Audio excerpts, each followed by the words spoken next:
ಇವತ್ತು ಗೌರಿಬಿದನೂರಿನಲ್ಲಿ ಒಂದು ಐತಿಹಾಸಿಕವಾದಂತಹ ರೋಡ್ ಶೋವನ್ನ ಮತ್ತು ಪುಟ್ಟಸ್ವಾಮಿ ಗೌಡ ಇಬ್ಬರು ಸೇರಿ ಶಿವಶಂಕರ್ ರೆಡ್ಡಿ ಮತ್ತು ಪುಟ್ಟಸ್ವಾಮಿ ಗೌಡರು ಇಬ್ಬರು ಸೇರಿ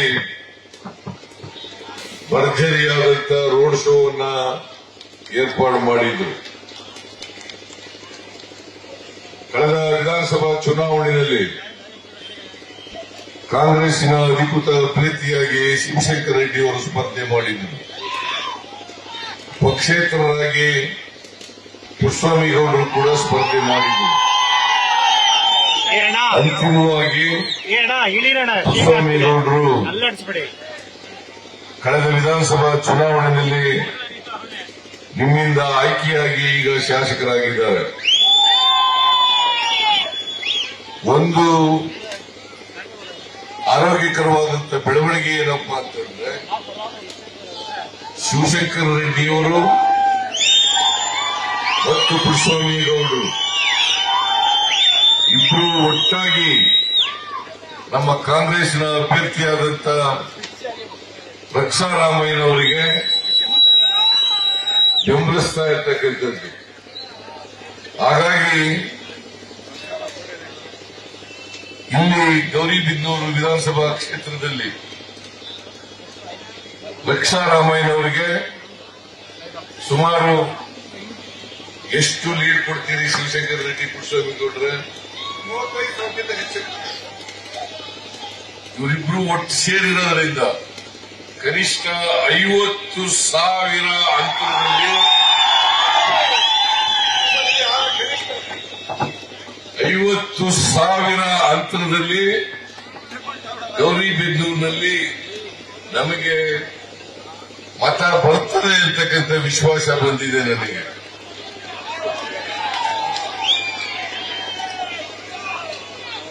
ಭಾರತೀಯ ಜನತಾ ಪಕ್ಷದ ಅಭ್ಯರ್ಥಿ ಅತ್ಯಂತ ಕಡು ಭ್ರಷ್ಟ,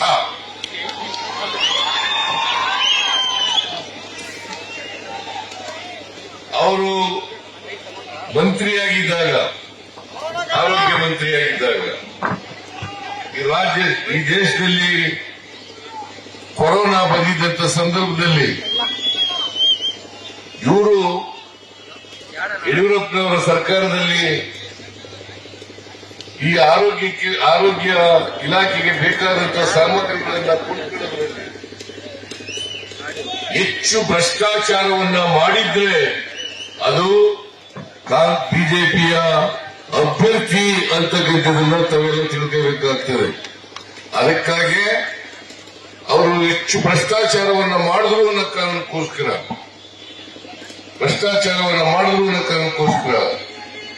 ಚಿಕ್ಕಬಳ್ಳಾಪುರ ವಿಧಾನಸಭಾ ಕ್ಷೇತ್ರದಲ್ಲಿ ಅವರನ್ನ ಮನೆಗೆ ಕಳಿಸಿದ್ದಾರೆ. ಈಗ ಇನ್ಫ್ಲೂಯೆನ್ಸ್ ಮಾಡಿ ಲೋಕಸಭೆಗೆ ಮತ್ತೆ ಸ್ಪರ್ಧೆ ಮಾಡಿದ್ದಾರೆ. ಚಿಕ್ಕಬಳ್ಳಾಪುರ ವಿಧಾನಸಭಾ ಕ್ಷೇತ್ರದಲ್ಲಿ ತಿರಸ್ಕರಿಸಲ್ಪಟ್ಟಂತ ವ್ಯಕ್ತಿ ಇಲ್ಲಿ ಗೆಲ್ಲಬೇಕಾ? ಗೆಲ್ಲಿಸ್ತೀರಾ? ಗೆಲ್ಲಬಾರದು.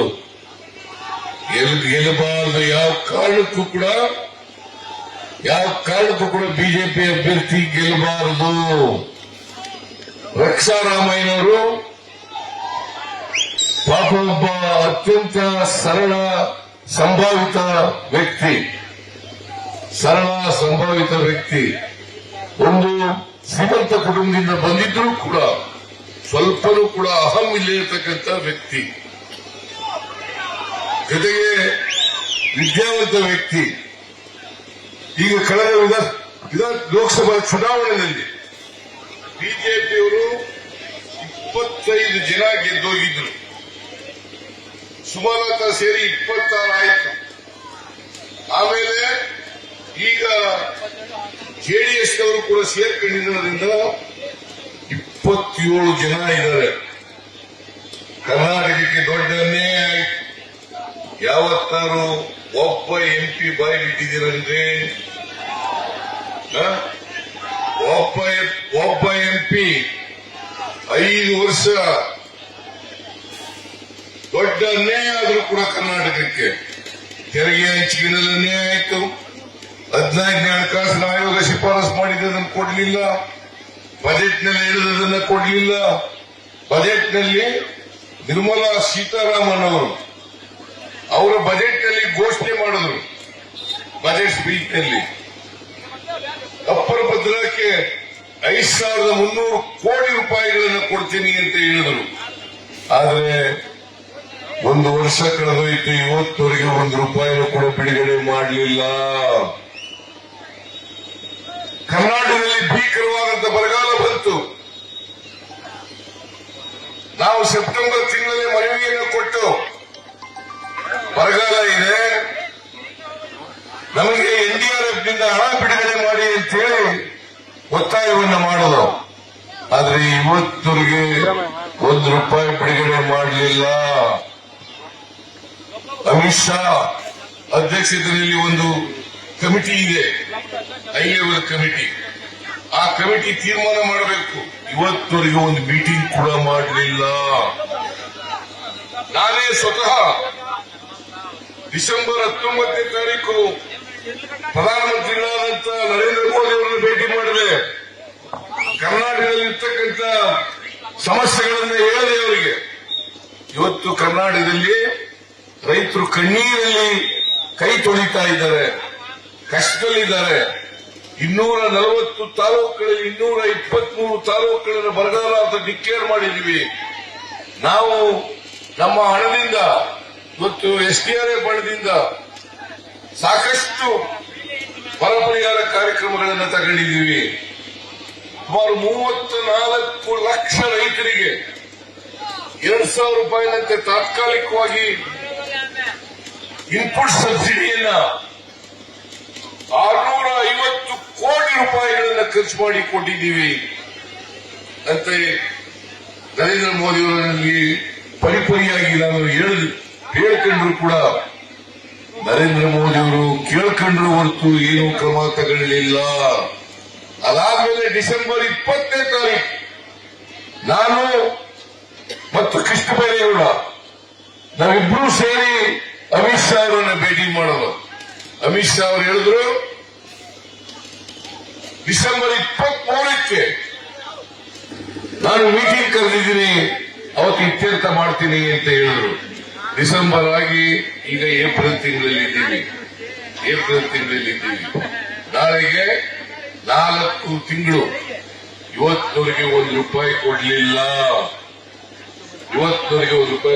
ಇಷ್ಟು ಅನ್ಯಾಯ ಆದರೂ ಕೂಡ ಒಬ್ಬ ಬಿಜೆಪಿ MP ಲೋಕಸಭೆಯಲ್ಲಾಗಲಿ ಹೊರಗಡೆಯಲ್ಲಿ ಬಾಯಿ ಬಿಟ್ಟಿದ್ರ?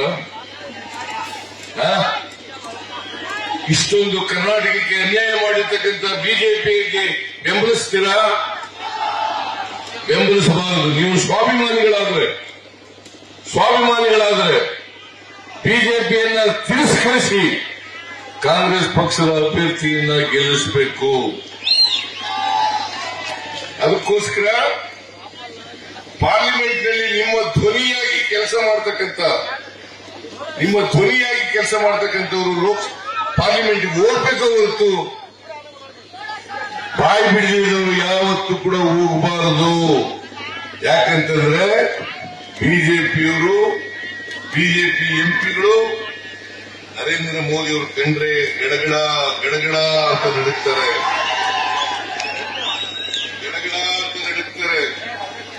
ಅದಕ್ಕೋಸ್ಕರ ಬಿಜೆಪಿ ಕಳಿಸಿ ಏನಾದ್ರು ಪ್ರಯೋಜನ ಆಗುತ್ತಾ? ಕರ್ನಾಟಕಕ್ಕೆ ಆಗಿರ್ತಕ್ಕಂಥ ಅನ್ಯಾಯ ಸರಿಪಡಿಸಕ್ಕಾಗುತ್ತಾ? ಇಲ್ಲ. ನಿಮ್ಮ ಧ್ವನಿಯಾಗಿ ಕೆಲಸ ಮಾಡತಕ್ಕಂಥವರು ಲೋಕಸಭೆಗೆ ಹೋದ್ರೆ ಕರ್ನಾಟಕದ ಪರವಾಗಿ ಲೋಕಸಭೆಯಲ್ಲಿ ಮಾತನಾಡ್ತಕ್ಕಂಥವ್ರು ಬರಬೇಕಾಗ್ತದೆ. ಕರ್ನಾಟಕಕ್ಕೆ ಅನ್ಯಾಯ ಆದಾಗ ಅನ್ಯಾಯವನ್ನು ಪ್ರತಿಭಟಿಸತಕ್ಕಂಥ, ಕರ್ನಾಟಕಕ್ಕೆ ನ್ಯಾಯ ಕೊಡಿಸತಕ್ಕಂಥ ಪ್ರಯತ್ನವನ್ನ ಮಾಡ್ತಕ್ಕಂಥವ್ರು ಲೋಕಸಭೆಗೆ ಹೋಗ್ಬೇಕು. ಅದಕ್ಕೋಸ್ಕರ ರಕ್ಷಾರಾಮಯ್ಯನವರಿಗೆ ಈ ಸಾರಿ ನೀವು ಆಶೀರ್ವಾದವನ್ನ ಮಾಡಬೇಕು. ನರೇಂದ್ರ ಮೋದಿ ಅವರು 10 ವರ್ಷಗಳು ಪ್ರಧಾನಮಂತ್ರಿಯಾಗಿದ್ರು. 10 ವರ್ಷಗಳಲ್ಲಿ ಬಡವರಿಗೆ ಏನು ಮಾಡಲಿಲ್ಲ, ಪಟ್ಟ ಮಾತಿನಂತೆ ನಡ್ಕೊಳ್ಳಲಿಲ್ಲ. 15 ಲಕ್ಷ ರೂಪಾಯಿ ಪ್ರತಿ ಕುಟುಂಬಕ್ಕೆ ಅವರ ಅಕೌಂಟ್ಗೆ ಹಾಕ್ತೀವಿ ಅಂತಂದ್ರು. ಹಾಕಿದ್ರು 15 ಲಕ್ಷ ರೂಪಾಯಿನ ಹಾಕ್ಲಿಲ್ಲ. ಪ್ರತಿ ವರ್ಷ 2 ಕೋಟಿ ಉದ್ಯೋಗ ಸೃಷ್ಟಿ ಮಾಡ್ತೀವಿ ಅಂದ್ರು. ಮಾಡಿದ್ರ 10 ವರ್ಷದಲ್ಲಿ 20 ಕೋಟಿ ಉದ್ಯೋಗವನ್ನು ಸೃಷ್ಟಿ ಮಾಡಬೇಕಾಗಿತ್ತು, ಮಾಡಲಿಲ್ಲ. ರೈತರ ಆದಾಯ ದುಪ್ಪಟ್ಟು ಮಾಡ್ತೀವಿ ಅಂತಂದ್ರು, ಮಾಡಲಿಲ್ಲ. ರೈತರು ಬೆಳೆದಂತ ಪದಾರ್ಥಗಳಿಗೆ 1.5 ಪಟ್ಟು ಕೊಡ್ತೀವಿ ಅಂತಂದ್ರು, ಕೊಡಲಿಲ್ಲ.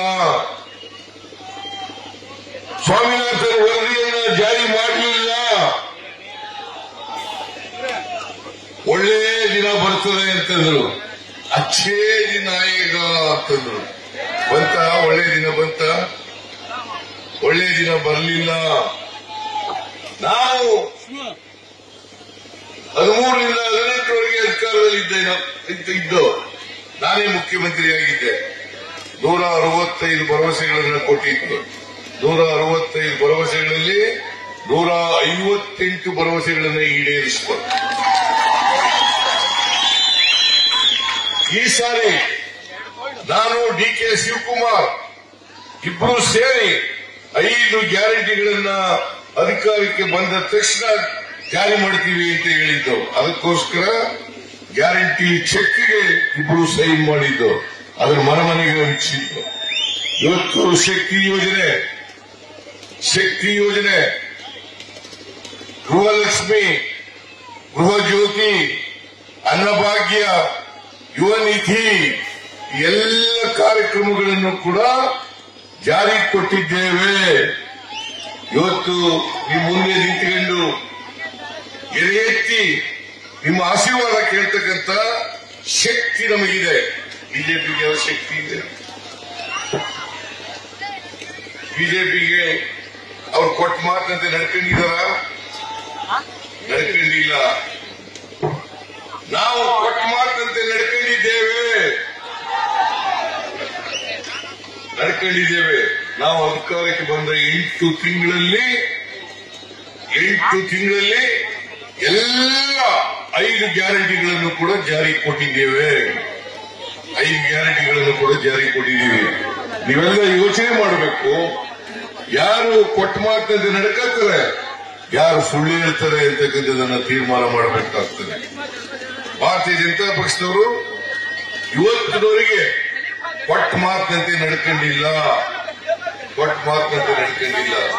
ನರೇಂದ್ರ ಮೋದಿ ಅವರಿಗೆ ಜ್ಞಾಪಕ ಆಗೋದು ಕರ್ನಾಟಕ ಯಾವಾಗಪ್ಪ ಅಂತಂದ್ರೆ ಚುನಾವಣಾ ಸಂದರ್ಭದಲ್ಲಿ ಮಾತ್ರ. ಪ್ರವಾಹ ಬಂದಾಗ ಬರಲಿಲ್ಲ, ಬರಗಾಲ ಬಂದಾಗ ಬರಲಿಲ್ಲ, ಜನರ ಕಷ್ಟ ಸುಖ ಏನು ಅಂತ ಕೇಳಲಿಲ್ಲ. ಇವತ್ತು ನಾವು 4,30,000 ಕೋಟಿ ರೂಪಾಯಿ, 4,30,000 ಕೋಟಿ ರೂಪಾಯಿಗಳನ್ನ ತೆರಿಗೆ ರೂಪದಲ್ಲಿ ಕೇಂದ್ರಕ್ಕೆ ಕೊಡ್ತೀವಿ. ನಮಗೆ ವಾಪಸ್ ಬರೋದು ಎಷ್ಟಪ್ಪ ಅಂತಂದ್ರೆ 55,000 ಕೋಟಿ ಮಾತ್ರ. 55,000 ಕೋಟಿ ಮಾತ್ರ. ಇದನ್ನು ಕೇಳಿದ್ರೆ ನರೇಂದ್ರ ಮೋದಿ ಅವರು ಹೇಳ್ತಾರೆ, ಸಿದ್ದರಾಮಯ್ಯನವರು ದೇಶ ಹೊಡಿತಕ್ಕಂಥ ಕೆಲಸವನ್ನು ಮಾಡ್ತಾರೆ. ನಮ್ಮ ಒಬ್ಬರು ಲೋಕಸಭಾ ಸದಸ್ಯರು ಡಿ.ಕೆ. ಸುರೇಶ್ ಅವರೊಬ್ಬರು ಮಾತ್ರ ಕರ್ನಾಟಕಕ್ಕೆ ಅನ್ಯಾಯ ಆಗಿದೆ, ಅನ್ಯಾಯವನ್ನು ಸರಿಪಡಿಸಿ ಅಂತೇಳಿ ಪಾರ್ಲಿಮೆಂಟಿನ ಒಳಗಡೆ ಹೋರಾಟ ಮಾಡಿದವರು ಏಕೈಕ ಲೋಕಸಭಾ ಸದಸ್ಯರೇ ಡಿ.ಕೆ. ಸುರೇಶ್. ಬಿಜೆಪಿಯವರು ಯಾರು ಕೂಡ ಮಾತಾಡಲಿಲ್ಲ. ನಾವು 100 ರೂಪಾಯಿ ತೆರಿಗೆ ಕೊಟ್ಟರೆ ಕೇಂದ್ರ ಸರ್ಕಾರಕ್ಕೆ ನಮಗೆ ಎಷ್ಟು ಮೊತ್ತ ಬರೋದು? ಬರೀ 15 ರೂಪಾಯಿಗಳು ಮಾತ್ರ. ಈ ಅನ್ಯಾಯ ಸಹಿಸ್ಕೋಬೇಕಾ? ಈ ಅನ್ಯಾಯ ಕೇಳೋರು ಬೇಕಾ ಬೇಡ? ನಾನು ಡೆಲ್ಲಿಗೆ ಹೋದೆ, ಎಲ್ಲ ಶಾಸಕರನ್ನ ಎಲ್ಲ ಮಂತ್ರಿಗಳನ್ನ ಕರ್ಕೊಂಡು ಡೆಲ್ಲಿಯಲ್ಲಿ ಪ್ರತಿಭಟನೆಯನ್ನು ಮಾಡುವ ಒಂದು ದಿನ. ಇಷ್ಟೊಂದು ಅನ್ಯಾಯ ಆಗ್ತಾ ಇದೆ ನಮಗೆ, ಅನ್ಯಾಯ ಸರಿಪಡಿಸಿ ಕರ್ನಾಟಕಕ್ಕೆ ನ್ಯಾಯ ಕೊಡಿ ಅಂತೇಳಿ ಹೇಳಿದ್ರು ಕೂಡ ಇವತ್ತಿನವರಿಗೆ ಕೊಡಲಿಲ್ಲ. ನರೇಂದ್ರ ಮೋದಿಯವರು ಬರೀ ಸುಳ್ಳು ಹೇಳ್ಕೊಂಡು ನಾಟಕ ಆಡ್ಕೊಂಡು ಇವತ್ತು ಜನರನ್ನು ವಂಚಿಸ್ತಾ ಇದ್ದಾರೆ. ಅದಕ್ಕೋಸ್ಕರ ನೀವೆಲ್ಲರೂ ಕೂಡ ದೊಡ್ಡ ಮನಸ್ಸು ಮಾಡಿ 26ನೇ ತಾರೀಕು ಇವರ ಕ್ರಮ ಸಂಖ್ಯೆ 3, ಇವರ ಚಿಹ್ನೆ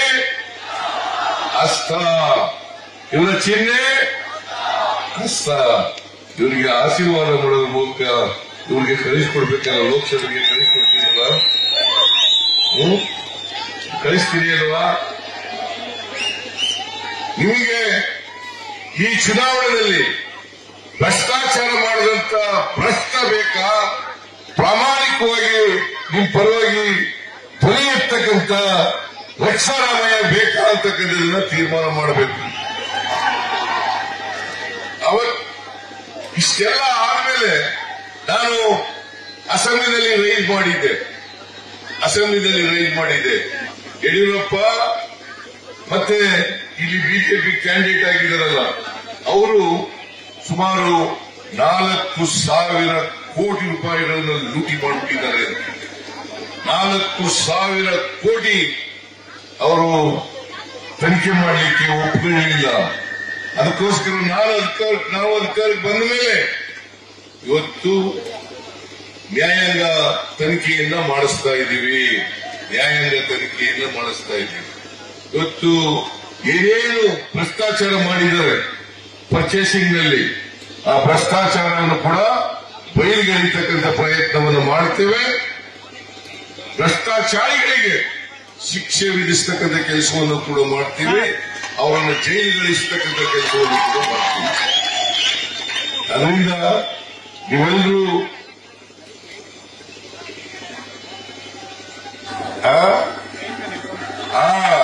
ಸಂವಿಧಾನ ಉಳಿಬೇಕು.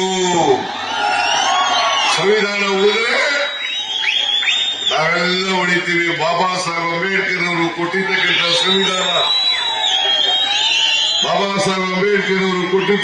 ಸಂವಿಧಾನ, ಅದನ್ನು ರಕ್ಷಣೆ ಮಾಡತಕ್ಕಂಥ ಜವಾಬ್ದಾರಿ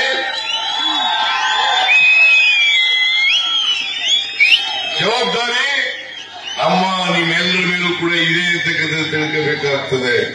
ಅದಕ್ಕೋಸ್ಕರನೇ ಸಂವಿಧಾನ ಉಳಿಸಬೇಕು ಅನ್ನೋ ಕಾರಣಕ್ಕೋಸ್ಕರ ಇವತ್ತು ಎಲ್ಲ ಶಾಲೆಗಳಲ್ಲಿ, ಕಾಲೇಜುಗಳಲ್ಲಿ ನಾವು ಸಂವಿಧಾನದ ಪೀಠಿಕೆಯನ್ನು ಓದಿಸ್ತಕ್ಕಂಥ ಕೆಲಸವನ್ನ ಮಾಡ್ತಾ ಇದ್ದೀವಿ. ಯಾಕಂದ್ರೆ ಸಂವಿಧಾನ ಎಲ್ರಿಗೂ ಗೊತ್ತಾಗಬೇಕು. ಈ ಸಂವಿಧಾನದಿಂದ ಎಲ್ಲರೂ ಕೂಡ ಸಮಾನವಾಗಿ ಬದುಕ್ತಕ್ಕಂಥ, ಸಮಾನ ಅವಕಾಶಗಳನ್ನು ಕಲ್ಪಿಸಿಕೊಡ್ತಕ್ಕಂಥ ಕೆಲಸವನ್ನ ಮಾಡ್ತಾ ಇದ್ದೀವಿ. ಅದಕ್ಕೋಸ್ಕರ ಪ್ರಜಾಸತ್ತೆ ಉಳಿಬೇಕು, ಸಂವಿಧಾನ ಉಳಿಬೇಕು. ಸಂವಿಧಾನ ಉಳಿಬೇಕಾದ್ರೆ ಬಿಜೆಪಿ ಸೋಲಲೇಬೇಕು. ಸೋಲಿಸ್ತೀರಿ ಅನ್ನುವ 26ನೇ ತಾರೀಕು ಬಿಜೆಪಿ ಸೋಲಿಸ್ತೀರಿಯಲ್ಲ. ನಿಮ್ಮ ಉತ್ಸಾಹವನ್ನು ನೋಡಿದಾಗ, ನಾನು ಆ ರೋಡ್ ಶೋನಲ್ಲಿ ನಿಮ್ಮ ಉತ್ಸಾಹ ನೋಡಿದೆ. ನಿಮ್ಮ ಉತ್ಸಾಹ ನೋಡಿದಾಗ ಪೂರ್ವದಲ್ಲಿ ಸೂರ್ಯ ಹುಟ್ಟುವುದು ಎಷ್ಟು ಸತ್ಯನ, ರಕ್ಷಾರಾಮಯ್ಯ ಗೆಲ್ಲುವುದು ಅಷ್ಟೇ ಸತ್ಯ ಅಂತಕ್ಕಂಥ ಮಾತುಗಳನ್ನು ಹೇಳಿ ನೀವೆಲ್ಲರೂ ಕೂಡ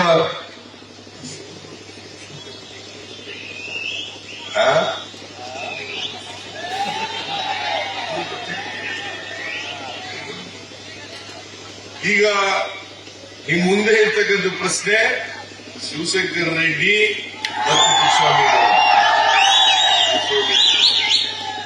ಇಬ್ರು ಒಟ್ಟಾಗಿ ಕ್ಯಾಂಪೇನ್ ಮಾಡ್ತಾರೆ.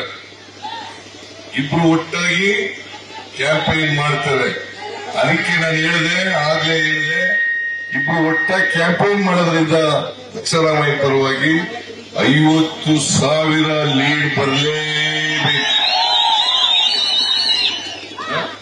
ಏನು ಶಿವಶಂಕರ ರೆಡ್ಡಿ 50,000 ಲೀಡ್ ಬರಲೇಬೇಕು.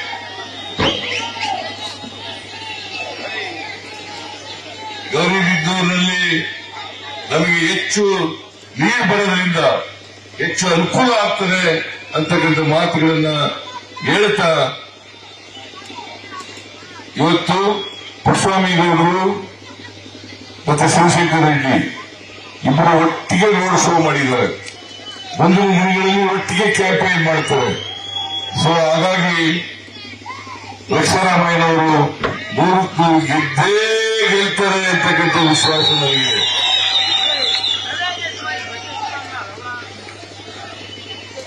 ಗೆಲ್ಲಿಸ್ತೀನಿ ಅಲ್ವಾ? ಗೆಲ್ಲಿಸ್ತೀನಿ ಅಲ್ವಾ? ಗೆಲ್ಲಿಸ್ತೀನಿ.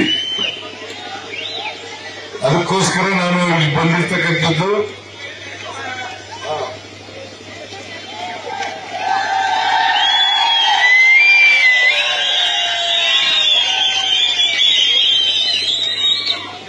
ಓಕೆ, ಈಗ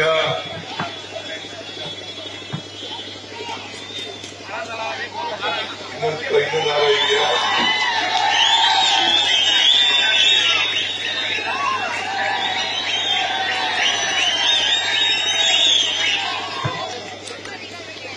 ಸೊ ನಿಮ್ಗೆಲ್ಲರಿಗೂ ಕೂಡ ನಮಸ್ಕಾರಗಳನ್ನ ಹೇಳಿ ನಾನು ಮಾತನ್ನ ಮುಗಿಸ್ತೇನೆ. ನಿಮ್ಗೆಲ್ಲ ಒಳ್ಳೆಯದಾಗಲಿ. ನ್ಯೂಸ್ ಫಸ್ಟ್ ನಿರ್ಭೀತಿಯಿಂದ ನಿಮ್ಮ ಪರವಾಗಿ.